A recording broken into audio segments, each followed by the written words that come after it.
여러분 반갑습니다. 재무회계 이론 파트에 대해서 제 강의 진행을 하고 있고요. 우리는 재무제표 2에 대해서 학습을 진행하고 있었습니다. 지난 시간까지 재무제표 기본적인 개념의 종류, 그리고 기업회계 기준에서 인정하는 재무제표의 종류에 대해서, 특성에 대해서 학습을 하고 있었고, 이번 시간 저희는 지난 시간 우리가 학습한 재무상태표와 손익계산서에 이어서 현금흐름표, 자본변동표, 주석이라는 재무제표의 특성에 대해서 학습을 진행해 보고자 합니다. 죄송스러운 말씀은 제가 사실은 목 상태가 그렇게 좋지 못합니다. 원래 이러긴 했는데 평소보다 상태가 조금 더 좋지 못하다라는 거 미리 얘기 드리고 학습 진행을 할 거고요. 사실 얼마 전에 또 운전하는 중에 신호 대기 중에 접촉사고가 조금 있었어요. 뒤에서 그 포터라고 하죠. 포터가 살짝 이렇게 박아주면서 제 차는 수리 중에 있고 병원에 보냈습니다. 저도 치료 중에 있긴 한데 몸이 이렇게 완벽한 최상의 상태로 여러분들을 만나야 되는데 상태가 그렇게 좋지 못하다라는 걸 미리 얘기 드리고, 부상투 먹고 살기 위한 몸부림을 힘들게 치고 있다라는 걸 이해해 주시고 학습에 임해 주셨으면 좋겠습니다. 자, 준비되셨다면 기업회 기준이 인정하고 있는 재무제표 종류 중에 현금흐름표, 자본변동표, 주석 지금부터 만나러 갑니다. 자, 먼저 보실 내용은 재무제표고요. 재무제표 기본적인 종류 5가지는 당연히 알고 계셔야 됩니다. 재무상태표는 일정 시점이고, 손익계산서, 현금흐름표, 자본변동표 등은 일정 기간의 기본적인 정보를 나타내죠. 재무상태표, 손익계산서 이어서 이번 시간 먼저 만날 내용은 현금흐름표입니다. 현금흐름표는 말 그대로 기업의 현금 흐름을 나타내는 보고서, 나타내는 표입니다.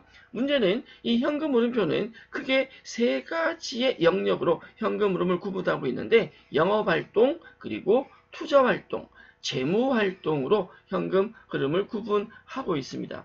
일반적으로 우리가 영업활동이라고 하는 건 기업의 이익에, 당기순이익이죠. 기업 이익에 직접적으로 영향을 미치는 제품에 대한 생산이나 원자재 등의 상품 등의 구매, 그리고 이들에 대한 판매 활동 뿐만 아니라 기업의 주된 수익 활동에 간접적으로 영향을 미치며, 경우에 따라서는 부수적으로 수반되기 마련인 재반 활동 중에서 투자 활동이나 재무 활동 이외의 거래를 영업 활동이라고 합니다. 1차적으로 영업활동이라고 하는 건 아래쪽에 나오는 투자활동이나 재무활동에 포함되지 않는 나머지 모든 영역이 포함된다. 즉 우리가 기업의 현금 흐름을 크게 3가지로 나눌 때 영업활동이 가장 많은 영역을 차지한다라고 이야기를 할 수 있습니다. 생산이나 구매, 판매활동 같은 주된 수익활동도 들어가고, 투자나 재무에 포함되지 않은 나머지 내용에 해당된다라고 생각해 주시면 되고요.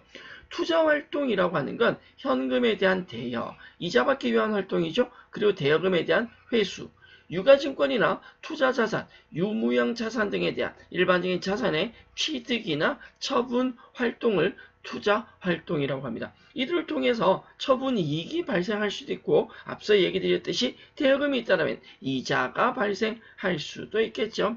자, 영업활동, 투자활동 살펴보셨다면 마지막이 재무활동인데요. 재무활동은 자금에 대한 차입, 대여와 반대입니다. 대여는 투자활동이라고 하고 차입은 재무활동이라고 합니다. 그 차입금에 대한 상환 혹은 신주 발행, 주식 발행을 얘기하죠. 자본금과 연결되는 거고요. 이 배당에 대한 지급활동 혹은 부채나 자본 계정에 영향을 주는 모든 활동들을 우리는 재무활동이라고 합니다. 향후에 여러분들이 회계에 대한 학습을 계속 하시고 중급 회계까지 넘어가시다 보면 현금 흐름표에 영업활동, 투자활동, 재무활동에 대한 각각의 세부적인 항목을 구분하는 내용에 대해서도 학습을 하시겠지만, 저는 이번 강의에서는 여러분들께 부탁드릴 게 영업활동에 대한 세부적인 내용, 투자에 대한 세부적인 내용, 재무에 대한 세부적인 내용까지는 학습해 달라라기보다 단순하게 현금 흐름표는 크게 3가지 영역이다. 영업, 투자, 재무, 여기까지는 반드시 정리하고 다음 내용으로 넘어가시면 좋겠습니다. 일반적 현금 흐름은 영업과 투자와 재무 활동에 대한 현금 흐름을 순차적으로 나열하고 기본적인 현금의 증감과 기초와 기말의 현금 내역이 작성되게 됩니다. 현금 흐름표는 현금 흐름표라는 이 표에 대한 재무제표에 대한 명칭과 회계기간, 기업에 대한 상호, 측정 단위까지 표시되고 있다라고 정리해 주시면 좋겠고요. 현금 흐름표를 작성함에 있어서 크게 직접법과 간접법으로 나누어서도 이야기를 할 수 있는데, 직접법이라고 하는 건 매출액, 이자 수익 등 현금 활동 거래 원천별로 유입된 현금의 흐름에서 매출원가, 이자 비용, 법인세 비용 등 영업활동을 인한 현금의 유출액을 차감해서 현금주의에 의한 영업이익을 구사하는 방식을 직접법이라고 하는데, 자, 뒤에 나오는 설명 전 잘 모르겠습니다. 현금 흐름표 작성 방법을 직접법과 간접법으로 나눈다라고 할 때, 직접법은 현금주의에 의한 영업이익을 구사한다. 다시 하면 실제로의 현금이 증감되는 내용을 다 기록을 한다라고 생각해 주시면 되겠고요. 반대로 간접법이라고 하는 건 일반적인 당기순이익에서 출발해서 현금의 유출이 없는, 현금의 유출이 발생하지 않는 비용 등을 가산하고 현금의 유입이 없는 수익 등을 차감해서 영업활동을 인한 자산부채의 변동을 가감해서 영업활동을 인한 현금의 흐름을 계산하는 방식이다 라고 설명이 나와 있는데, 마찬가지 이 원론적인 설명 저는 잘 모르겠습니다. 정리 한번 해볼까요? 현금 흐름표는 기업의 현금 흐름을 어떻게 영업활동과 투자활동과 재무활동으로 나누어서 작성하게 되는데, 여기에는 직접법도 있고 간접법도 있다라는 거죠. 직접법이라는 건 실질적인 현금의 유입이나 유출이 있는 거래 기준에서 작성한다라고 한다면, 간접법이라고 하는 건 기본적으로 현금 흐름의 과정이 아니라 당기순이익을 기준해서, 당기순이익에서 출발해서 현금의 유출이나 현금의 실질적인 유입이 발생하지 않는 비용 수익을 가감을 해서 현금이 이 정도일 거다라는 걸 역으로 계산하는 과정이다라고 생각해 주시면 되겠습니다. 단순하게 직접법, 간접법이 어떻게 다른지 정도만 여러분들이 정리해 주시면 좋겠다라고 부탁을 드리고요. 직접법은 영업거래의 다양한 원천별 현금의 흐름 내역을 일목요연하게 제시한다. 실질적으로 영업거래에서 돈이 들어오고 나가는 내역을 정확하게 작성한다라는 것이 직접법이기 때문에, 이는 현금 흐름표상에서 실질적으로 현금 흐름을 제대로 파악할 수 있는 방법이다라고 이야기를 드릴 수 있고요. 반대로 간접법은 발생주에 의한 당기순이익에서 어떠한 조정을 거쳐서 현금을 역으로 추정해 나가는 과정이다라고 생각을 하시고, 이는 재무상태표와 손익계산서 간의 연관성을 제시할 수 있다라고 설명을 드릴 수 있습니다. 일반적인 기업에서 경영성과를 확인할 때 손익계산서에서 당기순이익을 많이 보지만, 그 당기순이익이라고 하는 건 어떻게 본다면 발생주의죠. 실질적인 현금의 유입이 아닌 경우도 있다라는 겁니다. 그래서 기업의 경영성과 판단에 가장 절대적인, 이게 기업 경영성과에 가장 정확하다, 이건 찐이다 라고 할 수 있는 건 실질적으로는 현금의 흐름, 현금 흐름표는 그 현금의 흐름을 가지고 경영성과를 보여주기 때문에 흔히 거짓말을 하지 않는다 라고 이야기를 많이 합니다. 현금 흐름표에 대해서 세부적인 내용까지는 저희가 살펴보지는 않고요. 지금은 기본 단계이니만큼 현금 흐름표가 이런 거구나, 그리고 현금 흐름표는 크게 세 가지 활동으로 현금 흐름을 나누어서 정리하는구나, 여기까지만 정리하고 넘어가도록 하겠습니다. 향후에 현금 흐름표에 대해서는 다시 만날 날이 있을 거다라고 설명드리고, 요즘 이 정도 내용에서 정리하고 넘어가죠. 욕심 너무 내지 않겠습니다. 현금 흐름표의 기본 내용 살펴보셨고, 다음 보실 내용은 자본 변동표입니다. 자본 변동표는 기업이 보유한 말 그대로 자본의 어떤 변동, 자본의 크기를 나타내는 재무보고서인데, 여기에는 기업에 대한 주식에 대한 발행, 그리고 주식 관련된 배당금에 대한 지급 내역 등이 작성된다라고 이야기를 할 수 있습니다. 일반적인 자본 변동표의 예시를 들자면 이렇습니다. 기본적인 자본에 관련된 자본금, 자본금뿐만 아니라 자본잉여금, 자본조정, 기타 포괄손익 누계, 이익잉여금 이러한 항목들에 대한 금액의 변동 내용, 금액의 크기 등이 나타난다라고 생각을 하시면 되겠는데요. 자본변동표의 세부적인 내용에 대해서는 정리 안 하셔도 됩니다. 다만 자본변동표는 기업의 자본에 대한 얘기 들어가는데 그 유형의 그 항목에 크게 5가지가 있다. 자본금, 자본잉여금, 자본조정, 기타 포괄손익 누계, 이익잉여금 이 정도는 기억을 하셔야 되는데 실제 우리 자본에 대한 세부적인 내용은 지금이 아니라 조금 기다리시면 뒤쪽에서 학습을 하실 수 있습니다. 지금 우리는 재무제표라 부르는 결산보고서에 대해서 학습을 하고 있기 때문에 어떤 종류가 있고 이 재무제표에 대한 특성이 이렇다 정도까지만 정리하는 걸로 만족하도록 하겠습니다. 세부적인 건 궁금하시더라도 조금 기다려 주시고요. 다만 이거는 여러분들 꼭 짚고 넘어가시면 좋겠는데 우리가 자본금을요 개인기업과 법인기업으로 나누어서 이야기를 할 수 있습니다. 앞서 살펴본 이 자본변동표는 개인기업이 아니라 이 자본변동표라고 하는 건 법인기업의 기본적인 구조이다 라고 생각을 해 주시면 좋겠고요. 기업이 개인기업도 있고 법인기업도 있다. 개인기업의 주체는 개인이지만 법인기업의 주체는 법인입니다. 개인기업과 법인기업의 실질적인 특성은 향후에 여러분들이 세법을 통해서도 만나볼 수 있을 건데 우리는 이번 시간에 자본의 기본 구조만 보죠. 개인기업의 자본은 출자자본이라고 합니다. 상대적으로 법인기업의 자본은 납입자본이라는 표현을 쓰는데요. 개인기업은 사장이 돈을 출자해서 사업을 하죠. 그럼 출자한 그 돈이 그대로 자본금이 된다라는 거고 법인기업의 자본금은 법인의 대표가 돈을 내서 하는 것은 아닙니다. 차이가 조금 있습니다. 일반적으로 개인기업의 자본금은 자본금이란 용어 하나로만 관리를 하지만 법인기업은 자본금 이외에 자본잉여금, 자본조정, 이익잉여금, 기타 포괄손익 누계 등으로 나누어서 정리를 할 수 있습니다. 법인기업의 자본금은 납입자본이다 라고 했는데요. 일반적으로 법인기업의 자본금은 회사가 주식을 발행하게 되고 그 발행된 주식수에 주식의 액면금액을 곱해서 자본금으로 만들어지게 됩니다. 또한 자본잉여금은요. 주식 발행 초과금, 감자차익, 자기주식 처분이익이 포함되는데 법인기업의 자본잉여금은 법인기업의 자본거래에서 발생한 이익을 자본잉여금이라고 하고 이는 법인기업의 자본을 증가시키는 결과를 가져옵니다. 자, 여기서 궁금한 거 하나. 분명히 자본금이라는 것에 대해서 얘기를 했고요. 자본잉여금이라는 것에 대해서 얘기했습니다. 근데 제가 방금 또 뭔 얘기를 했냐면 자본이라는 얘기를 했거든요.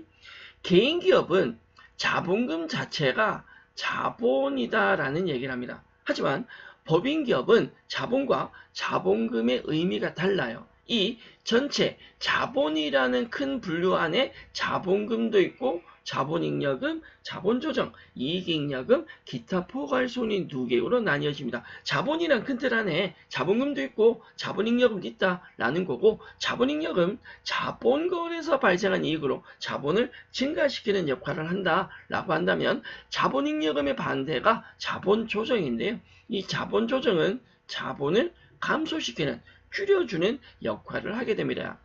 주식, 할인 발행 차금, 감자차손, 자기주식 처분 손실, 자기주식 등에 해당되는데 간혹 계정 과목을 익힘에 있어서 감자차익, 자기주식 처분이익, 이익이라고 되어 있으니까 이건 수익으로 판단을 하거나 감자차손, 자기주식 처분 손실을 비용으로 인식하는 경우가 있는데 그러시면 안 됩니다. 여기 있는 항목들은 비용 수익이 아니라 자본이고요. 이들은 자본이기 때문에 궁극적으로 결과적으로는 기업의 당기순이익에 영향을 주지 않습니다. 당기순이익은 비용과 수익에 의해서 결정되니까요.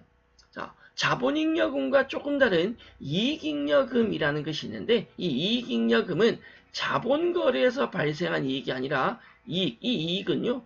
결과적으로 말하면 손익거래에서 발생한 이익입니다.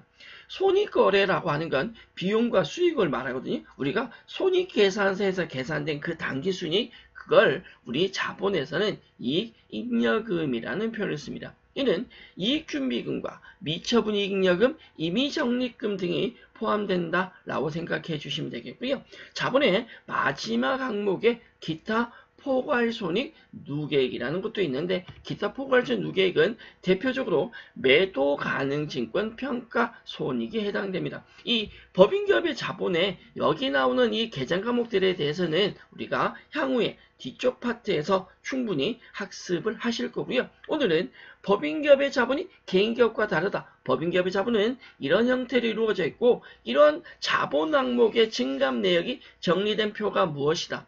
그렇죠? 자본 변동표다라고 이해를 해주시면 되겠습니다.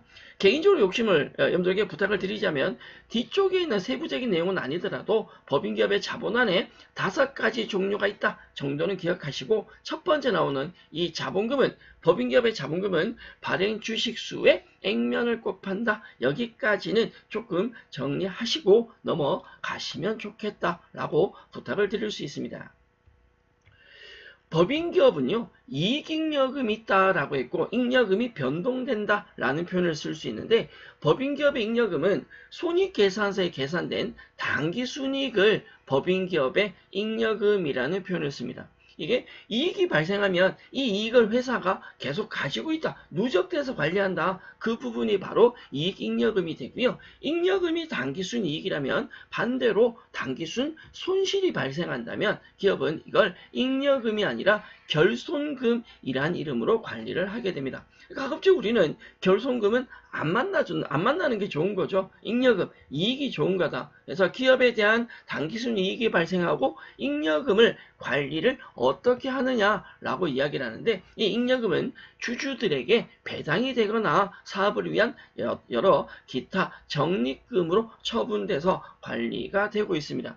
잉여금이 어떻게 관리되고 어떻게 처분되고 있다라는 걸 정리해놓은 서류가 이익잉여금 처분계산서라는 게 있고요. 아니면 결손금 처리 계산서라는 것도 있습니다.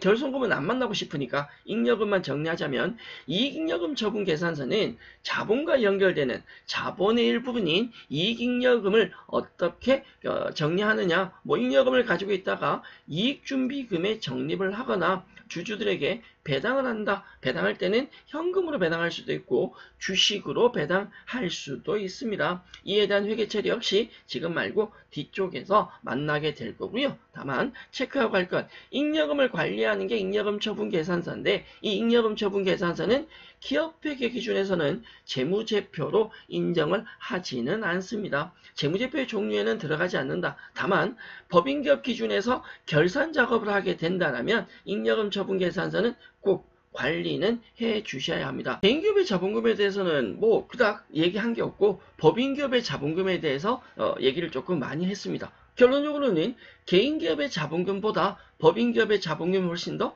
복잡하다, 절차가 많다라고 이야기를 할 수 있는데, 개인기업과 자본금을 구조를 구분할 수 있는 가장 좋은 예제가 이겁니다. 적어도 여러분들이 앞쪽에서 살펴본 자본에 대한 어려운 내용보다는 지금 보시는 이 내용 정도는 정확하게 정리를 해 주시면 좋겠다라고 생각을 하는데, 한번 보시죠. 우리 회사의 기초의 자본금이 6천만 원이랍니다. 우리 회사가 1년 동안 열심히 일을 했어. 경영활동을 통해서 당기순이익이 2,500만 원이다 라고 가정을 할 때 우리 회사의 기말 자본금이 얼마냐 라고 물었습니다. 자, 생각해 보십시오. 기초의 자본금이 6천만 원이 있었대요. 회사가 경영을 해서 영업활동을 해서 2,500만 원의 당기순이익이 발생했을 때 기말 자본금이 얼마인가 라고 물었습니다. 자, 얼마입니까? 대답해 보시죠. 네, 답을 어디다가 얘기를 하지? 모니터에 대고 또박또박 여러분들 생각하는 기말 자본금이 얼마인지 대답 한번 해보시겠어요? 자, 기말 자본금이 얼마이냐라고 물으면 금액이 얼마이다 라고 답하기 전에 여러분들이 저한테 먼저 반문을 하셔야 됩니다. 뭘 해야 되냐? 기본적으로 자본금이 얼마냐, 기말 자본이 얼마냐로 물으면 뭘 확인해야 되냐? 이게 개인기업입니까? 법인기업입니까? 라고 다시 반문을 하셔야 됩니다. 무슨 말이냐면 개인기업의 자본금과 법인기업의 자본금 구조는 다르다라는 거죠. 만약에 개인기업이라면 기말 자본금은 당연히 8,500만 원입니다. 기본적으로 우리가 기업의 개인기업의 자본금, 기말자본금이라고 하는 건 기초자본, 원래 기초자본이 6천만 원 있었고요. 여기에 당기순이익이 2,500만 원 발생했으니까 기초자본의 당기순이익은 자본이 증가된다라고 했거든요. 당연히 기말자본은 8,500만 원이 되겠죠. 우리가 앞 시간에 살펴본 기본적인 재무상태표와 손익계산서의 그 관계에서 살펴본 건 법인기업이 아니라 개인기업 기준이다라는 거죠. 반대로 말해서 법인기업의 기말 자본이 얼마냐라고 물었는데 자본이 8,500만 원이다 라고 말하면 이건 틀린 대답이 됩니다. 법인기업은요, 기본적으로 기말 자본금은 그대로 얼마냐? 6천만 원입니다. 변하지 않습니다. 법인기업의 자본금은 당기순이익에 의해서 증감되는 것이 아니다. 법인기업의 자본금은 회사가 발행한 주식수에다가 액면금을 곱한다라고 얘기 드렸거든요. 그럼 대신에 당기순이익은 뭐로 관리가 되냐? 기말 자본금이 아니라 이익잉여금으로 관리가 별도로 되죠. 법인기업에서 발생한 자본거래에서 발생한 이익은 자본잉여금으로 관리를 하지만 기본적인 손익, 비용과 수익에 의한 손익에 의한 당기순이익은 이익잉여금이라는 이름으로 관리를 합니다. 법인기업의 경우에 기말자본금은 6천만 원이고 잉여금이 2,500만 원 발생한다라는 게 정확한 표현이 되겠죠. 적어도 최소한 개인기업과 법인기업이 다르구나 라는 내용 정도는 자본구조가 틀리구나 라는 내용, 개인기업엔 발생하지 않지만 법인기업에서는 이익잉여금이라는 게 있구나 정도는 생각하시고 이 이익잉여금을 관리하기 위한 관리하기 위해서 작성하는 걸 우리는 이익잉여금 처분계산서다라고 앞서 설명을 드렸습니다. 분명히 법인기업의 자본금은 주식수에다가 뭘 곱해서 액면금을 곱해서 회사가 발행한 주식수에 액면금을 곱해서 계산되게 되는데 우리 뒤쪽 수업 하다 보면 제가 개인기업의 자본금에 대해서는 따로 크게 언급을 하지는 않을 거고요. 이 법인기업의 자본금에 대해서는 상세하게 다시 안내를 드릴 기회가 있을 겁니다. 개인기업과 법인기업의 자본금의 차이 이 정도로 내용 정리하시고 저는 넘어갈 텐데 자, 재무제표의 종류, 결산보고서의 종류 중에 마지막 보실 내용은 주석입니다.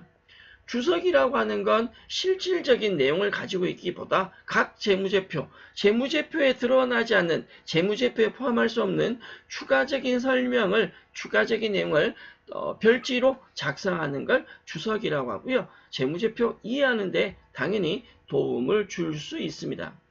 이 기본적인 내용은 회계에 대한 중요한 회계 방침이나 자산 부채에 대한 대체적인 측정치에 대해서 주로 설명을 하고 있다라고 이해를 하면 되겠고요. 세부적인 내용이 아니라 주석은 재무제표의 설명을 추가로 정리한 것이다 정도만 구분해 주셔도 되겠습니다.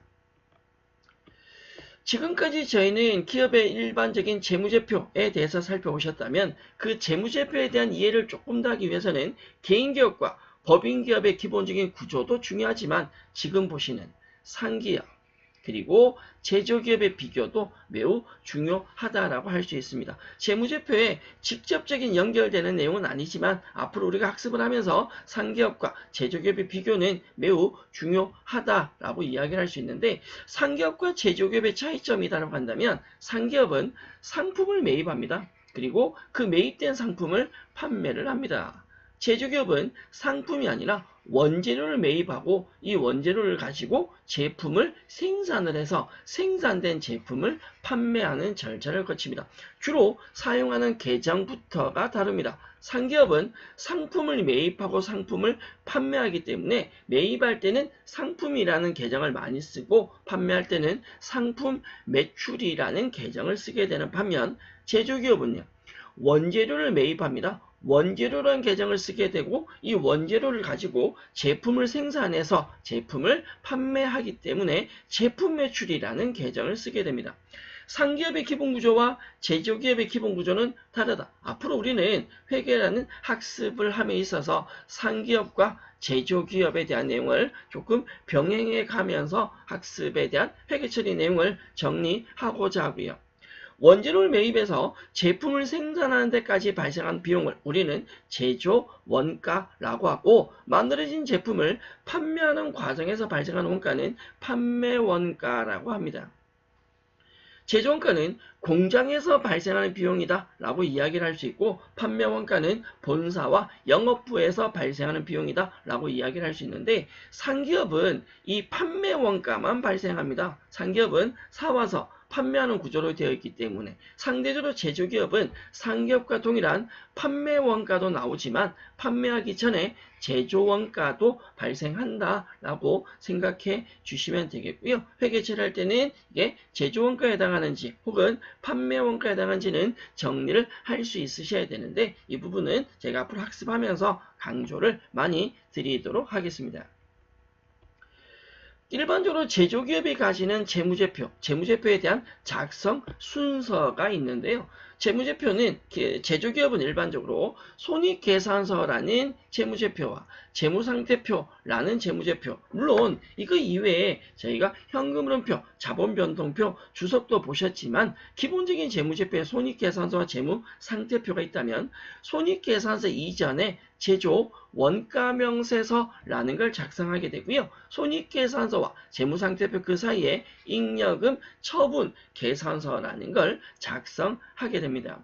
제조원가 명세서는 단기 제품 제조원가, 완성품 원가를 계산하게 되는데, 제조원가 명세서는 공장에서 발생한, 공장에서 원재료 가지고 제품 만든다고 했습니다. 거기에서 발생한 제품 제조원가, 완성품 원가를 계산하게 되고요. 여기는 제품 원가니까 제품 만들기 위한 재료비, 노무비, 제조, 경비가 들어가게 되는데, 사실 원가명세에서는 회계원리라는 과목이 아니라 향후에 여러분들이 원가회계라는 과목을 통해서 학습을 더 하시게 될 겁니다. 완성품 원가가 계산되었다. 원가명세서에서 제품을 만드는데 얼마가 들었냐는 걸 계산되었다면, 손익계산서에서는 이 매출원가를 가지고 단기순 손익, 매출이익이죠. 매출이익을 비롯한 단기순 손익을 계산하게 됩니다. 손익계산서에 계산된 단기순이익은 우리가 잉여금이라는 이름으로 관리를 한다고 그랬거든요. 그 부분이 바로 잉여금 처분 계산서가 되고요. 기본적으로 우리가 매출원가는 기초의 제품에 완성품을 더하고 기말 제품을 뺀다라는 매출원가 계산식이 있는데, 이 세부적인 식은 저희가 뒤쪽에서 만나도록 하겠습니다. 자, 중요한 건 원가명세서에서 완성품 원가를 계산을 해 손익계산서에서 당기순이익을 계산합니다. 그 당기순이익은 잉여금 처분 계산서에서 미처분이익 잉여금으로 만들어지게 되고요. 이 미처분이익 잉여금은 단기 순이익이란 금액이 보태져서, 전기에서 넘어온 잉여금에 단기순이익이 보태져서 재무상태표에는 2월 이익 잉여금이란 이름으로 반영이 되게 됩니다. 법인기업에서 결산한다. 특히 제조기업에서 결산을 한다면 원가명세서를 작성하고 손익계산서를 작성하고, 여기서 계산된 당기순이익을 가지고 잉여금 처분 계산서를 정리해서 재무상태표까지 가게 되는데, 이 순서대로 작성을 하게 되는데요. 하나 덧붙여서 마무리하자면, 손익계산서와 재무상태표는 재무제표에 해당되지만 원가명세서나 잉여금 처분 계산서는 법인기업이, 법인 제조기업이 결산할 때 작성은 하지만 이 둘은 재무제표에는 해당되지 않습니다. 그래서 간혹 일반적인 자격시험 문제 같은 거에 보기 중 재무제표의 종류가 아닌 걸 묻는다면 제조원가 명세서나 잉여금 처분 계산서가 정답으로 처리되는 경우가 있습니다. 원가 명세서와 잉여금 처분 계산서는 향후에 기회가 된다면 추가 학습을 하도록 하고요. 제조기업의 재무제표가 이런 순서대로 된다 정도는 미리 정리해 주셨으면 좋겠습니다. 기본적인 내용 설명드렸고요. 저는 다음 내용으로 넘어가고자 합니다. 기본 순서는 여러분들은 정리해 주시고, 자, 재무제표 작성 순서에 대한 예제 문제 한번 살펴볼까요? 다음 보기에 제조기업이 있다. 제조기업의 재무제표 작성 순서를 물었는데, 우리가 재무제표라고 하는 건 12월 31일에 결산을 통해서 만들어지게 되죠. 일반적인 재무제표는 손익계산서와 재무상태표가 포함되지만, 재무제표를 작성한다. 손익계산서와 재무상태표를 작성하기 전에 원가명세서와 잉여금 처분계산서도 작성되게 되겠죠. 또 재무제표 물어놓고 재무제표가 아닌 아이들도 들어가 있는데 이렇게 얘기하지 마시고 그렇게 문제를 넓은 마음으로 봐주셔야 됩니다. 우선 순서를 보자라면 재무상태표가 제일 마지막에 되겠죠. 손익계산서 그 앞인데 손익계산서는 매출원가와 당기순이익이 작성되는데 이 손익계산서를 작성하기 전에 완성품원가를 계산하기 위해서 제품, 제조원가를 위해서 원가명세서가 먼저 작성이 되셔야 되고요. 손익계산서에 계산된 당기순이익은 잉여금 처분 계산서를 거쳐서 누구한테까지? 재무상태표까지 갑니다. 손익계산서 당기순이익이 잉여금 처분 계산서 넘어가고 잉여금 처분 계산서에서 전기월 잉여금에 당기순이익을 보태서 재무상태표엔 다시 2월 이익잉여금이란 이름으로 관리하게 되죠. 자, 문제 답은 3번이 되겠고요. 아래 풀이에 기본적인 장부의 작성 순서, 연결 관계를 정리해 놓았으니까 참고로 정리해 주시면 좋겠습니다. 이번 시간 저희는 기본적인 기업회계 기준 인정하는 재무제표, 자본변동표, 현금흐름표, 주석 관련된 내용을 살펴보셨는데 그 내용에 대해서 정리하면서 개인기업과 법인기업의 자본구조와 상기업과 제조기업의 차이에 대해서 추가로 정리해 드렸습니다. 내용에 대해서 조금 어렵다라는 느낌이 드는 부분은 한 번 더 정리해 주셨으면 좋겠고요. 재무제표에 대한 특성은 여기까지 마무리하시고 다음 시간 저는 이 재무제표, 저희가 앞 시간과 이번 시간 학습한 재무제표에 대한 관련된 예제 문제를 가지고 강의를 이어 진행하고자 합니다. 내용 마무리하셨고요. 저희는 다음 시간 예제 문제를 가지고 재무제표에 대한 예제 문제를 가지고 다시 여러분들과 함께 학습을 이어 나가도록 하겠습니다. 여러분 수고하셨습니다.